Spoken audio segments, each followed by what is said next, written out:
Investment എത്ര വേണമെങ്കിലും കൂട്ടാം, അതിൽ 100 കോടി വരെ നമ്മുടെ ടേൺ ഓവറും കൂട്ടാം. അങ്ങനെ വരുമ്പോൾ അവരുടെ സ്ഥിരം മൂലധനത്തിന്റെ 40% നമുക്ക് 2 കോടി വരെ കിട്ടും. ഇനി 2 കോടി വരെ കിട്ടും. ഇത് കൂടാതെ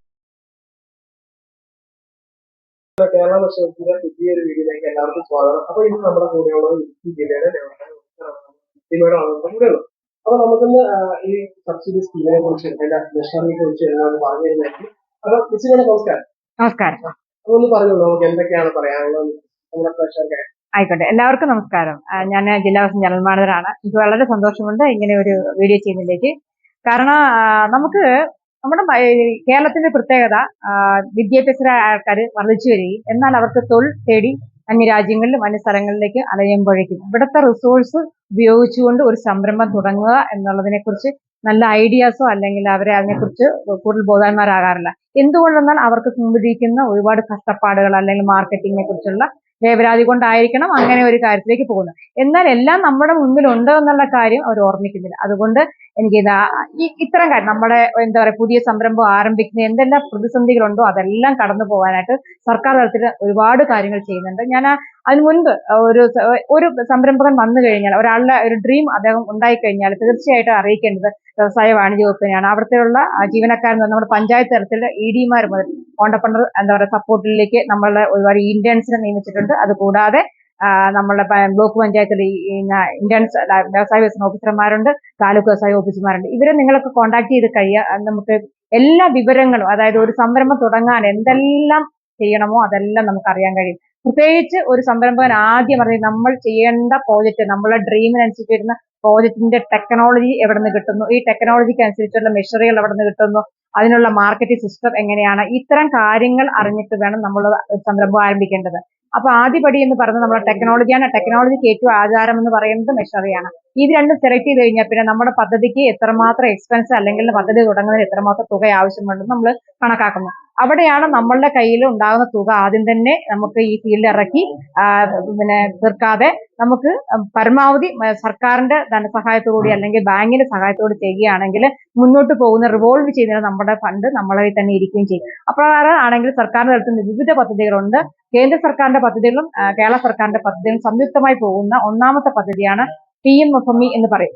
ഭക്ഷ്യ സംസ്കരണ മേഖലയിലേക്ക് ഒരു സംരംഭം തുടങ്ങാനാണെങ്കിൽ തീർച്ചയായിട്ടും എല്ലാവർക്കും ഏറ്റവും നല്ല പദ്ധതി എന്ന് പറയുന്നത് നമ്മുടെ PMFME എന്ന സ്കീമാണ്. ഭക്ഷ്യ സംസ്കരണ യൂണിറ്റുകൾക്കുള്ള സാമ്പത്തിക സഹായം എന്നാണ് ഇതിന്റെ സ്കീം കൊണ്ട് ഉദ്ദേശിക്കുന്നത്. ഈ പദ്ധതി പ്രകാരം ഏത് സംരംഭകനായിക്കോട്ടെ ആ സംരംഭകന് നമുക്ക് ആ പ്രോജക്റ്റിന്റെ 35% സബ്സിഡിയാണ് ആദ്യമായി കിട്ടുക. ഒരു ഉദാഹരണം പറയുകയാണെങ്കിൽ 10 ലക്ഷം രൂപയുടെ ഒരു പദ്ധതി ആരംഭിക്കുകയാണെങ്കിൽ അതിന് 35% 35 ലക്ഷം രൂപ 33,50,000 രൂപ സബ്സിഡി. അത് കൂടാതെ അവര് ബാങ്ക് വായ്പയോടെ നമുക്ക് ചെയ്യാൻ കഴിയുള്ളൂ. ഈ ബാങ്ക് വായ്പയോടെ ചെയ്യുമ്പോൾ അതിന്റെ പലിശ ഈ സ്ഥിര മൂലധനത്തിന്റെ വായ്പ അല്ലെങ്കിൽ ഫിക്സഡ് ഇൻവെസ്റ്റ്മെന്റ് വായ്പ എത്ര ആയിക്കോട്ടെ 10 ലക്ഷം ആയിക്കോട്ടെ ആ തുകയുടെ പലിശ 7 വർഷത്തേക്ക് 3% ഇൻട്രസ്റ്റ് സബ്വെൻഷൻ കിട്ടുന്ന AF അഗ്രി ഇൻഫ്രാസ്ട്രക്ചർ ഫണ്ടും കൂടെ നമുക്ക് ഇതിന് ലഭ്യമാകുന്നു. ഒരിക്കൽ കൂടി ഞാൻ പറയാം, നമ്മുടെ ഫിക്സഡ് ഇൻവെസ്റ്റ്മെന്റ് 35% സബ്സിഡി, പരമാവധി നമുക്ക് 10 ലക്ഷം രൂപ കിട്ടുന്നു. അത് കൂടാതെ എത്രയാണോ ഫിക്സഡ് ഇൻവെസ്റ്റ്മെന്റ് മേൽ നമ്മൾ വായ്പ എടുക്കുന്നത് ആ വായ്പമേല് നമുക്ക് 3% ഇൻട്രസ്റ്റ് സബ്വെൻഷൻ 7 വർഷം വരെ കേന്ദ്ര സർക്കാർ തരുന്നു. ആ പദ്ധതിയാണ് AF എന്ന് പറയുന്നത്. അപ്പൊ 2 പദ്ധതികൾ നമുക്കിവിടെ ലഭ്യമായി കഴിഞ്ഞു. അത് കൂടാതെ നമുക്കൊരു പ്രോജക്റ്റ് ആരംഭിക്കണമെങ്കിൽ നമുക്ക് വീണ്ടും എന്താ പറയുക വർക്കിംഗ് ക്യാപിറ്റൽ അല്ലെങ്കിൽ പ്രവർത്തന മൂലധനം ആവശ്യമായി വരുന്നുണ്ട്. ഇത് പരമാവധി 10 ലക്ഷം രൂപ വരെ എടുക്കുകയാണെങ്കിൽ ആ 10 ലക്ഷത്തിന് 6% പലിശ 6 മാസം കൂടുമ്പോൾ 5 വർഷം വരെ തിരിച്ചു നിൽക്കുന്ന ഒരു പദ്ധതിയാണ് നമ്മുടെ വൺ ഫാമിലി വൺ എന്റർപ്രൈസസ് അല്ലെങ്കിൽ ഒരു കുടുംബം ഒരു സംരംഭം എന്ന് പറയുന്നത്. ഈ പദ്ധതി പറയാം ഏറ്റവും നല്ലൊരു പദ്ധതിയാണത്. അപ്പൊ നമുക്കിപ്പോ 3 സ്കീമുകളാണ് ഇപ്പൊ തന്നെ നമ്മൾ ക്ലബ് ചെയ്ത് കഴിഞ്ഞിരിക്കും. ഒന്ന് പറഞ്ഞ PMFME 30% സബ്സിഡി, കൂടാതെ 3% ഇൻട്രസ്റ്റ് സബ്വെൻഷൻ, കൂടാതെ വർക്കിംഗ് ക്യാപിറ്റലിന് 6% പലിശ സബ്സിഡിയും കിട്ടുന്നു. ഇത് കൂടാതെ നമ്മളുടെ വ്യവസായ വാണിജ്യ വകുപ്പിന്റെ സംരംഭ സഹായ പദ്ധതി പ്രകാരമാണെങ്കിൽ ഏതൊരു സംരംഭം തുടങ്ങിയാൽ പ്രത്യേകിച്ച് ഭക്ഷ്യ സംസ്കരണ മേഖലയിൽ ഒരു സംരംഭം ഇടുക്കി പോലുള്ള ജില്ലകൾ തുടങ്ങുകയാണെങ്കിൽ 40% ലക്ഷം വരെ കിട്ടുന്നു. അപ്പൊ നമുക്ക് ഇദ്ദേഹത്തിന് ഇവിടെ 10 ലക്ഷം കിട്ടിയുള്ളെങ്കിൽ അയാളുടെ മെഷീനറി കോസ്റ്റ് കൂടുതലാണെന്ന് വിചാരിക്കുക. അയാൾക്ക് തീർച്ചയായിട്ടും മെഷീനറി മാത്രമല്ല ഇലക്ട്രിഫിക്കേഷൻ, പ്ലംബിങ്, ബിൽഡിങ് എല്ലാ കാര്യത്തിലും നമ്മുടെ ഫിക്സഡ് ഇൻവെസ്റ്റ്മെന്റ് ആയിട്ട് കണക്കാക്കാം. അപ്പൊ നമുക്ക് ഇദ്ദേഹത്തിന്റെ പ്രോജക്ട് പ്രകാരം നമുക്ക് 30% കൊടുക്കാൻ പറ്റുള്ളൂ. ബാക്കി വരുന്ന 10% അയാൾക്ക് 40 ലക്ഷം രൂപ എത്ര വരെ ആവുന്നു ആ തുക നമുക്ക് വ്യവസായ വകുപ്പിലേക്ക് വീണ്ടും അപേക്ഷ കൊടുത്ത് ആ തുകയും നമുക്ക് എടുക്കാം, രണ്ടാമതും കൊടുക്കാൻ പറ്റും. ഇനി അയാൾ വീണ്ടും എക്സ്പാൻഡ് ചെയ്യുകയാണ് ഉദ്ദേശിക്കുന്നതെങ്കിൽ വീണ്ടും നമ്മുടെ കയ്യിൽ സ്കീമാണ്. അത് എത്ര നാൾ കഴിയുമ്പോഴായിരിക്കും? അങ്ങനെയൊന്നുമില്ല. അയാൾക്ക് എപ്പം ഞങ്ങൾ എക്സ്പാൻഷൻ ചെയ്യണമെന്ന് ആഗ്രഹിക്കുന്നു അപ്പോഴൊക്കെ ചെയ്യും. അത് ഒരു തവണ പറ്റും. അല്ല അദ്ദേഹത്തിന് 40 ലക്ഷം വരെ കിട്ടുന്നവരെ അയാൾക്ക് അപേക്ഷിക്കാം 40 ലക്ഷം വരെ ചെയ്യാം. ഇനി ഇയാൾ 3 വർഷം കഴിഞ്ഞു, ഇയാൾ നല്ല ടേൺ ഓവറൊക്കെ ആയിക്കഴിഞ്ഞാൽ അയാൾ വിചാരിക്കുകയാണ് എന്റെ പ്രോജക്റ്റ് വീണ്ടും എക്സ്പാൻഡ് ചെയ്യണം എന്ന് വിചാരിച്ചാൽ സർക്കാരിന്റെ പുതിയ ഒരു പദ്ധതിയുണ്ട്, സ്കെയിലപ്പ് മിഷൻ എന്ന് പറയാം, മിഷൻ 1000 എന്ന് പറയും. അത് പ്രകാരമാണെങ്കിൽ നമുക്ക് നമ്മളെ ഇൻവെസ്റ്റ്മെന്റ് എത്ര വേണമെങ്കിലും കൂട്ടാം, അതിൽ 100 കോടി വരെ നമ്മുടെ ടേൺ ഓവറും കൂട്ടാം. അങ്ങനെ വരുമ്പോൾ അവരുടെ സ്ഥിരം മൂലധനത്തിന്റെ 40% നമുക്ക് 2 കോടി വരെ കിട്ടും.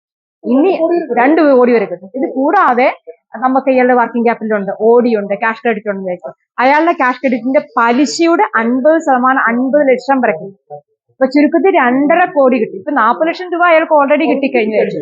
ഇനി അതും കിട്ടിയതിനു ശേഷം വീണ്ടും അയാൾക്ക് എക്സ്പാൻഷനോ മോഡേണൈസേഷനോ ഡൈവേഴ്സിഫിക്കേഷനോ കിട്ടണം. പക്ഷെ അത് കുറച്ച് പ്രോഫിറ്റ് ആയിരിക്കണം എന്നത് യൂണിറ്റ് പ്രോഫിറ്റിലായിരിക്കും.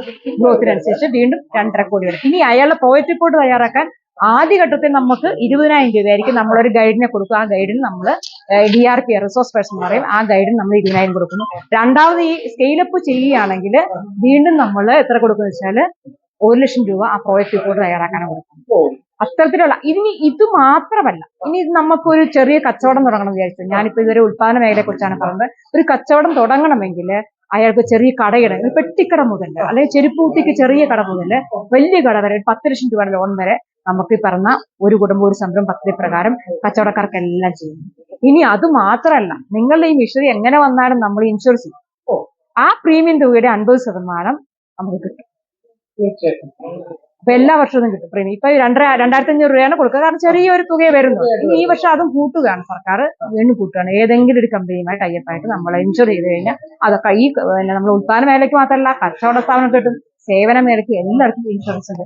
ഇനി അതുമാത്രമല്ല, ഫാം, കോഴി ഫാം, ആട് ഫാം, പശു ഫാം ഒക്കെ തുടങ്ങണം, പിന്നെ മറ്റു സംഭവങ്ങളൊക്കെ തുടങ്ങണം, സർവീസ് ഉണ്ട്. അതുകൊണ്ട് PMEGP എന്ന പദ്ധതിയുണ്ട്. PMEGP പദ്ധതി പ്രകാരം 30% സബ്സിഡി വീണ്ടും നമ്മുടെ ഇൻവെസ്റ്റ്മെന്റ് വരും. ടോട്ടൽ പ്രോജക്ട് കോസ്റ്റിന്റെ 30% വീണ്ടും സബ്സിഡി കിട്ടും. അങ്ങനെ അതും ഇനി എക്സ്പാൻഷനിലേക്ക് വരികയാണ്. അയാൾക്കും വേണമെങ്കിൽ എന്തുമാത്രം വേണമെങ്കിലും പ്രോജക്ട് കൊണ്ടുപോകാം. പല രീതിയിൽ നമുക്ക് മുന്നോട്ട് പോകാൻ നല്ല മുന്നോട്ട് കൊണ്ടുപോകാം. ഒരു പക്ഷേ ഈ വീഡിയോ കാണുന്നവർക്ക് പൂർണ്ണമായിട്ട് മനസ്സിലാവണമെന്നില്ല. അപ്പൊ നമ്മൾ ഏത് രീതിയിൽ ഇതിനെ കുറിച്ച് സമീപിക്കണം? നമുക്ക് അങ്ങനെ വരുമ്പോൾ ആദ്യം ചെയ്യേണ്ടത് നമ്മുടെ പഞ്ചായത്തിൽ ഇന്ത്യൻ അല്ലെങ്കിൽ ED എന്ന് പറയുന്ന ഒരാളുണ്ട്, അവരെ നിങ്ങൾക്ക് സമീപിക്കാം. എല്ലാ തിങ്കൾ ബുധൻ ദിവസങ്ങളിൽ ED പഞ്ചായത്തിലുണ്ടാവും. എന്റർപ്രൈസസ് ഡെവലപ്മെന്റ് എക്സിക്യൂട്ടീവ് എന്നാണ് പറയുന്നത്. മുനിസിപ്പാലിറ്റി 2 പേരുണ്ടാവും. എല്ലാ മുനിസിപ്പാലിറ്റി 2 പേരുണ്ടാവും, കോർപ്പറേഷൻ 2 പേരുണ്ടാവും, പഞ്ചായത്തിൽ ഒരാളുണ്ടാവും. അതെ, തിങ്കൾ ബുധൻ ദിവസങ്ങളുണ്ടാവും. അവരെല്ലാം BTech MBAക്കാരായ ക്വാളിഫൈഡ് ആയ കുട്ടികളായിരിക്കും. അത് കൂടാതെ നമുക്ക് ഇനി ബ്ലോക്ക് പഞ്ചായത്തിലെ IOമാരുണ്ട്, ഇൻഡസ്ട്രീസ് എക്സ്റ്റൻഷൻ ഓഫീസേഴ്സ് എന്ന് പറഞ്ഞ ആൾക്കാരുണ്ടാവും. അവര് തിങ്കൾ ബുധന ഉണ്ടാവുക. ഇനി അതുകൂടാതെ താലൂക്ക് വ്യവസായ ഓഫീസ് ഉണ്ട്, അവിടെ എപ്പോഴും ആളുണ്ടാവും.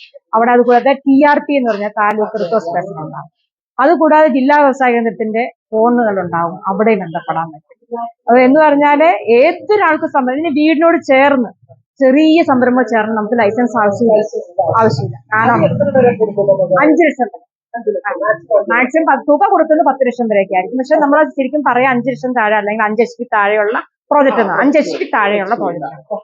പിന്നെ പൊല്യൂഷൻ ആവരുത്, സിംഗിൾ ഫേസിലുള്ള, പിന്നെ വൈറ്റ് ഗ്രീൻ കാറ്റഗറി ആയിരിക്കണം പ്രോഡക്റ്റ്, പൊല്യൂഷൻ കൺട്രോളിന്റെ നിയമപ്രകാരമുള്ളതായിരിക്കും. ഇനി നമുക്ക് ലൈസൻസ് ആണ്, നിങ്ങൾക്ക് ലൈസൻസും ക്ലിയറൻസും കിട്ടാൻ ബുദ്ധിമുട്ടാണെങ്കിൽ ദയവായി ഇൻഡസ്ട്രീസ് ഡിപ്പാർട്ട്മെന്റ് KCPയിൽ നമുക്ക് ആദ്യം തന്നെ അപ്ലൈ ചെയ്തെടുക്കാൻ പറ്റും. KCPയിൽ വെച്ചിട്ട് എടുക്കുകയാണെങ്കിൽ നമുക്ക് അത് 3.5 വർഷം വരെ 3.5 വർഷത്തിനുള്ളിൽ നമ്മൾ ലൈസൻസിന് അപ്ലൈ ചെയ്താൽ മതി. 3.5 വർഷത്തിന് നമ്മൾ എടുക്കാൻ മതിയാവും. ഇനി അഥവാ ഇനി കിട്ടാൻ എന്തെങ്കിലും ബുദ്ധിമുട്ടുണ്ട്, ഇനിയിപ്പം എന്തെങ്കിലും തർക്കം ഉണ്ടെങ്കിൽ, ഏതെങ്കിലും ഡിപ്പാർട്ട്മെന്റ് തർക്കം, അതിലേക്ക് എത്തിമാറ്റും ഞങ്ങളുടെ റെഡ് ഡ്രസ് ജില്ലാതല പരാതി പരിഹാര സെല്ലുണ്ട്, അതിൽ നിങ്ങൾക്ക് അപേക്ഷിക്കാൻ പറ്റും. ഇപ്പൊ ഡയറിക്കാർക്ക് വേറെ ഉണ്ട്, നമുക്ക് ഇൻഡസ്ട്രീസ് ഏറ്റവും കൂടുതൽ സാമ്പത്തികമായുള്ള ഇൻഡസ്ട്രീസ്. അത് കേന്ദ്ര സർക്കാരിന്റെ ഒരു പോളിസി വന്നിരിക്കുന്നതാണ്. ചിലപ്പോ എനിക്ക് തോന്നുന്നു പൊല്യൂഷൻ വരുന്നതുകൊണ്ടോ അല്ലെങ്കിൽ ചിലപ്പം അങ്ങനെയൊക്കെ ആയിരിക്കാം, പൊല്യൂഷൻ കൂടുതലാണ്.